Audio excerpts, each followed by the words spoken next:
Hi everyone, आज ये 25 दिसंबर 2025 के करंट अफेयर स्टैटिक जी के क्वेश्चन को डिस्कस करते हैं। So let's get started without any further delay. प्रश्न संख्या 1 से स्टार्ट करते हैं। वर्ष 2026 के 77वें गणतंत्र दिवस समारोह के मुख्य अतिथि कौन होंगे? यूरोपीय संघ के नेता होंगे। 2026 में भारत 77वां गणतंत्र दिवस मनाएगा। यूरोपीय संघ की बात करते हैं तो इसमें 27 देश हैं। यूरोपियन यूनियन की साझा मुद्रा यूरो है, जिसे 20 देश उपयोग करते हैं। 2026 में वंदे मातरम की 150वीं वर्षगांठ होगी। वंदे मातरम की रचना 1875 में बंकिम चंद्र चट्टोपाध्याय ने की थी। नेक्स्ट क्वेश्चन पे आ जाते हैं। मटेरियल रेप को अपराध घोषित करने हेतु प्राइवेट मेंबर बिल किस सांसद ने पेश किया है? शशि थरूर ने पेश करी है। यह बिल भारतीय न्याय संहिता बीएनएस 2023 की धारा 63 में संशोधन का प्रस्ताव करता है। भारत में वैवाहिक बलात्कार को अभी भी अपराध नहीं माना जाता। अमेरिका और ब्रिटेन में इसे पहले ही अपराध घोषित किया जा चुका है। संविधान का अनुच्छेद 21 गरिमापूर्ण जीवन का अधिकार देता है। यह मुद्दा मानवाधिकार और महिला सुरक्षा से जुड़ा है। नेक्स्ट क्वेश्चन पे आ जाते हैं। भारतीय संसदीय व्यवस्था में प्राइवेट मेंबर बिल क्या होता है? मंत्री के अलावा किसी सांसद के द्वारा पेश किया गया विधेयक को प्राइवेट मेंबर बिल कहते हैं। इसे पेश करने के लिए 1 महीने का नोटिस आवश्यक होता है और इसे शुक्रवार दोपहर को सदन में लाया जाता है। अब तक केवल 14 प्राइवेट मेंबर बिल कानून बने हैं। 1970 के बाद कोई भी प्राइवेट मेंबर बिल पास नहीं हुआ है। यह सांसदों की स्वतंत्र विधायी भूमिका को दर्शाता है। नेक्स्ट क्वेश्चन पे आ जाते हैं। फसाई ने अंडों के सेवन को लेकर के क्या स्पष्ट किया है? तो अंडे खाने के लिए सुरक्षित है, ऐसा स्पष्ट फसाई ने करी है। अंडों से कैंसर का कोई भी वैज्ञानिक प्रमाण नहीं मिला है। विवाद न्यूट्रोफ्यूरेशन एंटीबायोटिक के कारण हुआ था। फसाई की बात करते हैं तो इसकी स्थापना 2008 में हुई थी और इसका मुख्यालय दिल्ली में। फसाई कोडेक्स एलिमेंटेरियस कमीशन में भारत का प्रतिनिधित्व करता है, ये भी आपको ध्यान में रखना है। नेक्स्ट क्वेश्चन पे आ जाते हैं। सीबीआई ने हाल ही में किस सैन्य अधिकारी को रिश्वत के आरोप में गिरफ्तार करी है? लेफ्टिनेंट कर्नल दीपक कुमार शर्मा को गिरफ्तार करी है। वे रक्षा उत्पादन विभाग में डिप्टी प्लानिंग ऑफिसर थे। उनके पास 2 करोड़ 33 लाख नगद बरामद हुए। मामला रक्षा खरीद से जुड़ा था। सीबीआई भ्रष्टाचार की जांच करती है। सीबीआई इंटरपोल में भारत का प्रतिनिधित्व एजेंसी है, ये भी आपको ध्यान में रखना है। नेक्स्ट क्वेश्चन पे आ जाते हैं। नेशनल फिल्म हेरिटेज मिशन का मुख्य उद्देश्य क्या है? भारतीय फिल्मों और सिनेमाई विरासत का संरक्षण करना। यह मिशन सूचना एवं प्रसारण मंत्रालय के अंतर्गत आता है। NFAI National Film Archive of India का मुख्यालय पुणे में है, ये भी आपको ध्यान में रखना। भारत की पहली 3D फिल्म माय डियर कुट्टी चाथन है। भानु अथैया पहली ऑस्कर विजेता भारतीय फिल्म है। उद्देश्य क्या है? फिल्मों का डिजिटलीकरण और संरक्षण करना इसका मुख्य उद्देश्य है। नेक्स्ट क्वेश्चन पे आ जाते हैं। प्रोजेक्ट मौसम किस मंत्रालय की पहल है? तो संस्कृति मंत्रालय की पहल है। उद्देश्य क्या है? हिंद महासागर के क्षेत्र में सांस्कृतिक संबंध को मजबूत करना। इसकी नोडल एजेंसी की बात करते हैं तो IGNCA है, इंदिरा गांधी राष्ट्रीय कला केंद्र है। यह समुद्री व्यापार मार्गों पर केंद्रित है। मिशन मौसम पृथ्वी विज्ञान मंत्रालय की योजना है। इसे यूनेस्को के मंच पर अंतर्राष्ट्रीय स्तर पर प्रस्तुत किया गया है। नेक्स्ट क्वेश्चन पे आ जाते हैं। द लॉन्सेट ने इंटीमेट पार्टनर वायलेंस को किस रूप में बताया है? तो यह एक सार्वजनिक स्वास्थ्य संकट है। इसमें शारीरिक, मानसिक और यौन हिंसा शामिल है। इससे महिलाओं में PTSD और आत्महत्या की प्रवृत्ति बढ़ती है। यह मधुमेह और मोटापे का खतरा भी बढ़ाता है। दक्षिण एशिया में इसका प्रभाव अधिक है। यह स्वास्थ्य और मानवाधिकार दोनों से जुड़ा मुद्दा है। नेक्स्ट क्वेश्चन पे आ जाते हैं। गोवा लिबरेशन डे से संबंधित ऐतिहासिक तथ्य क्या है? तो गोवा को मुक्त कराने के लिए ऑपरेशन विजय चलाया गया था। गोवा 1961 में पुर्तगालियों से मुक्त हुआ था। गोवा को 1987 में पूर्ण राज्य का दर्जा मिला था। पहले यह केंद्र शासित प्रदेश था। पुर्तगालियों का शासन लगभग 450 वर्ष रहा था। गोवा लिबरेशन डे हर वर्ष 19 दिसंबर को मनाया जाता है, ये भी आपको ध्यान में रखना है। नेक्स्ट क्वेश्चन पे आ जाते हैं। नरपो वन्यजीव अभ्यारण्य भारत के किस राज्य में स्थित है? तो मेघालय में स्थित है। इसे 2014 में अभ्यारण्य घोषित किया गया था। यह जैव विविधता से समृद्ध क्षेत्र है। हाल ही में वेलोडे पक्षी अभ्यारण्य तमिलनाडु में है, ये भी चर्चा में रहा है। वेलोडे एक रामसर साइट है और यह क्षेत्र सेंट्रल एशियन फ्लाईवे का हिस्सा है, तो ये भी आपको ध्यान में रखना। यह क्षेत्र सेंट्रल एशियन फ्लाईवे का हिस्सा है, ये भी आपको ध्यान में रखना। भारत में जनगणना की शुरुआत कब हुई थी? तो 1872 में हुई थी।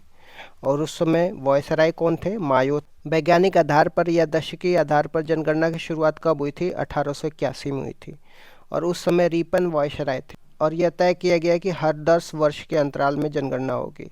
जनगणना कराने वाले सर्वोच्च अधिकारी को क्या कहते हैं? जनगणना आयुक्त बोलते हैं या कमिश्नर बोलते हैं। भारत के पहले जनगणना आयुक्त कौन थे? WC प्लाउंटेन। 2011 की जनगणना क्रम में कौन से नंबर की गणना थी? तो 15वें नंबर की थी। स्वतंत्र भारत की 1951 से यह कौन से नंबर की जनगणना थी? तो 7वें नंबर थी। दशक के आधार पर 2011 की जनगणना का क्रम कौन सा था? तो 14वां था। किस दशक को महाविभाजक का दशक कहते हैं और क्यों कहते हैं? 1911 से 21 के दशक को महाविभाजक का दशक बोलते। इस दशक में जनसंख्या बढ़ने के बजाय कमी आई थी क्योंकि अकाल महामारी के प्रकोप के कारण जनसंख्या वृद्धि न्यूनतम दर रही थी। वर्ष 1921 को महाविभाजक का वर्ष भी बोलते। 2011 की जनगणना के समय आयुक्त कौन थे? चंद्रमौली साहब थे। 2011 की जनगणना का आदर्श वाक्य क्या था? हमारी जनगणना हमारा भविष्य, आवर सेंसस आवर फ्यूचर। 15वीं जनगणना 2011 के तहत भारत की जनसंख्या कितनी थी? तो 121.09 करोड़ थी और ये चीन के बाद दूसरा था, लेकिन वर्तमान में भारत पहले स्थान पर आ चुका है। 2001 से 2011 के बीच में दशक की वृद्धि कितनी हुई है? 17.7% हुई। 2011 की जनसंख्या के अनुसार महिलाओं की जनसंख्या कितनी परसेंट थी? 48.53% थी। 2011 की जनगणना के अनुसार पुरुषों की जनसंख्या कितनी थी? तो 51.47% थी। क्षेत्रफल के अनुसार सबसे बड़ा राज्य कौन सा है? राजस्थान है और पहले स्थान पे मध्य प्रदेश था। छत्तीसगढ़ के अलग होने के बाद राजस्थान टॉप पे आ गया। क्षेत्रफल के अनुसार सबसे छोटा राज्य कौन सा है? गोवा है। क्षेत्रफल में सबसे बड़ा केंद्र शासित प्रदेश कौन सा है? लद्दाख है। क्षेत्रफल में सबसे छोटा केंद्र शासित प्रदेश यूनियन टेरिटरी कौन है? लक्षद्वीप है। सर्वाधिक जनसंख्या वाला राज्य कौन सा है? उत्तर प्रदेश है। भारत की जनसंख्या का कुल 16.51% केवल उत्तर प्रदेश में है। इसके बाद महाराष्ट्र 9.28% है, बिहार 6.8% है, पश्चिम बंगाल 7.5% है। न्यूनतम जनसंख्या वाला राज्य कौन सा है? सिक्किम है। सिक्किम की जनसंख्या भारत की कुल जनसंख्या का 0.05% है। उसके बाद मिजोरम का 0.09%, अरुणाचल प्रदेश का 0.11%, गोवा का 0.12% है। सर्वाधिक दशकीय वृद्धि वाला राज्य कौन सा है? मेघालय है। मेघालय में 27.9% की वृद्धि दर्ज की गई, जबकि भारत की औसत दशकीय वृद्धि 17.7% थी। न्यूनतम दशकीय वृद्धि ऋणात्मक वाला एकमात्र राज्य कौन सा है? नागालैंड है। नागालैंड में जनसंख्या बढ़ने के बजाय -0.6% की कमी आई थी। 2011 के जनगणना के अनुसार भारत का जन घनत्व कितना है? तो 382 व्यक्ति पर किलोमीटर स्क्वायर। सर्वाधिक जन घनत्व वाला राज्य कौन सा है? बिहार है। बिहार में 1106 लोग प्रति वर्ग किलोमीटर स्क्वायर में रहते हैं। न्यूनतम जन घनत्व वाला राज्य कौन सा है? अरुणाचल प्रदेश है। अरुणाचल प्रदेश में केवल 17 लोग प्रति किलोमीटर स्क्वायर में रहते हैं। सर्वाधिक जनसंख्या वाला यूनियन टेरिटरी कौन है? दिल्ली है। न्यूनतम जनसंख्या वाला यूनियन टेरिटरी कौन है? लक्षद्वीप है। भारत में सर्वाधिक जनसंख्या वाला घनत्व वाला क्षेत्र राज्य या यूटी कौन सा है? तो दिल्ली है। दिल्ली का जन घनत्व बिहार की तुलना में 10 गुना अधिक है। 2011 के अनुसार भारत का लिंगानुपात कितना था? 943 था। प्रति 1000 पुरुषों पे 943 महिलाएं थी। सर्वाधिक लिंगानुपात वाला राज्य कौन सा है? केरल है। केरल में 1000 पुरुषों पे 1084 महिलाएं हैं। यह भारत का एकमात्र ऐसा राज्य है जहां लिंग अनुपात 1000 से अधिक है। न्यूनतम लिंगानुपात वाला राज्य कौन सा है? हरियाणा है। हरियाणा में 1000 पुरुषों पे 879 महिलाएं। 0 से 6 वर्ष आयु वर्ग के बच्चों का बाल लिंगानुपात में कौन सा राज्य टॉप पे है? अरुणाचल प्रदेश है, जिसमें अरुणाचल प्रदेश 972 है। 0 से 6 वर्ष आयु वर्ग के बच्चों का बाल लिंगानुपात में कौन सा राज्य न्यूनतम है? हरियाणा है, 834 है इसकी संख्या। 2011 में भारत की साक्षरता दर कितनी रही है? 73% रही है। पुरुषों की साक्षरता दर 80.09% और महिलाओं की साक्षरता दर 64.6% थी। सर्वाधिक साक्षरता वाला राज्य कौन सा है? केरल है और यहाँ पे 94% साक्षरता है। न्यूनतम साक्षरता वाला राज्य कौन सा है? बिहार है, यहाँ पे 61.8% है। सर्वाधिक ग्रामीण जनसंख्या वाला राज्य कौन सा है? हिमाचल प्रदेश है। हिमाचल प्रदेश की 90% जनसंख्या गाँव में रहती है। सर्वाधिक नगरीय जनसंख्या वाला राज्य प्रतिशत के अनुसार कौन सा है? तो गोवा है। यहाँ पे 62.2% जनसंख्या शहर में रहती है। सर्वाधिक नगरीय जनसंख्या वाला राज्य संख्या के अनुसार कौन सा है? महाराष्ट्र है। यहाँ पे 5.08 करोड़ लोग नगरीय जनसंख्या में रहते हैं। सर्वाधिक अनुसूचित जाति जनसंख्या वाला राज्य संख्या के अनुसार कौन सा है? तो उत्तर प्रदेश है। यहाँ पे लगभग 1.25 करोड़ SC शेड्यूल कास्ट जनसंख्या रहती है। सर्वाधिक अनुसूचित जाति जनसंख्या वाला राज्य प्रतिशत के अनुसार कौन सा है? पंजाब है। यहाँ पे लगभग 32% SC जनसंख्या परसेंट में रहती है। सर्वाधिक अनुसूचित जनजाति शेड्यूल ट्राइब जनसंख्या वाला राज्य संख्या के अनुसार कौन सा है? मध्य प्रदेश है। यहाँ पे लगभग 1.5 करोड़ शेड्यूल ट्राइब जनसंख्या रहती है। सर्वाधिक अनुसूचित जाति शेड्यूल ट्राइब जनसंख्या वाला राज्य प्रतिशत के अनुसार कौन सा है? मिजोरम है। मिजोरम राज्य की 94% जनसंख्या शेड्यूल ट्राइब में आती है। आ जाते हैं संविधान की प्रमुख अनुसूचियाँ और अनुच्छेद के बारे में। संविधान सभा की पहली अनुसूची में क्या लिखा है? तो संविधान सभा की पहली अनुसूची में 28 राज्य और 8 यूनियन टेरिटरी के बारे में लिखा है।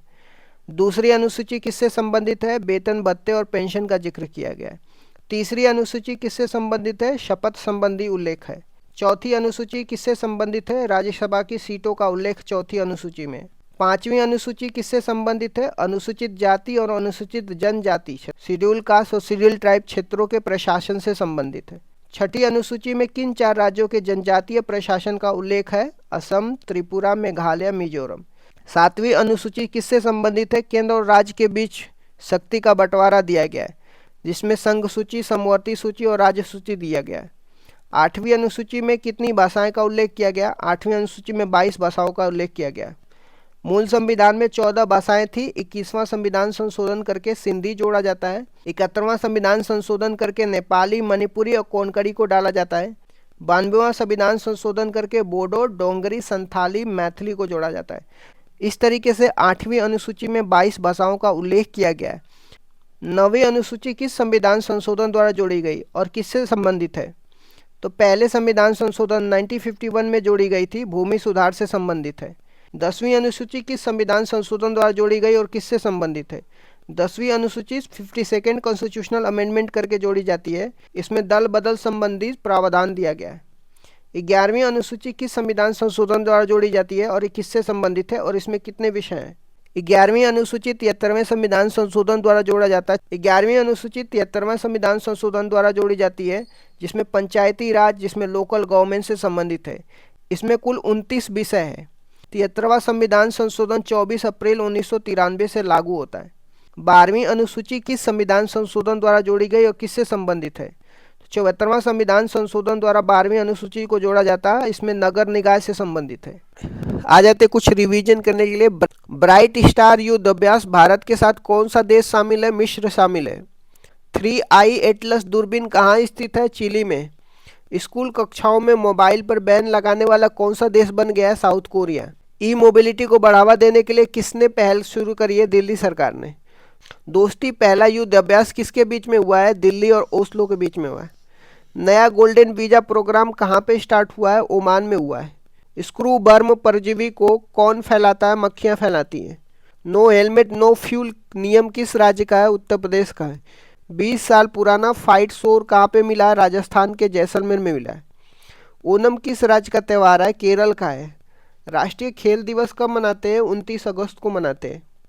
आर्द्रभूमि संरक्षण पुरस्कार किसे मिला है? जयश्री वेंकटेशन को। आर्द्रभूमि संरक्षण पुरस्कार किसे मिला है? जयश्री वेंकटेशन को। इस तरीके से मैंने कुछ इंपॉर्टेंट क्वेश्चन डिस्कस कर दिया। Thank you so much guys, keep loving, keep supporting, bye bye, see you tomorrow.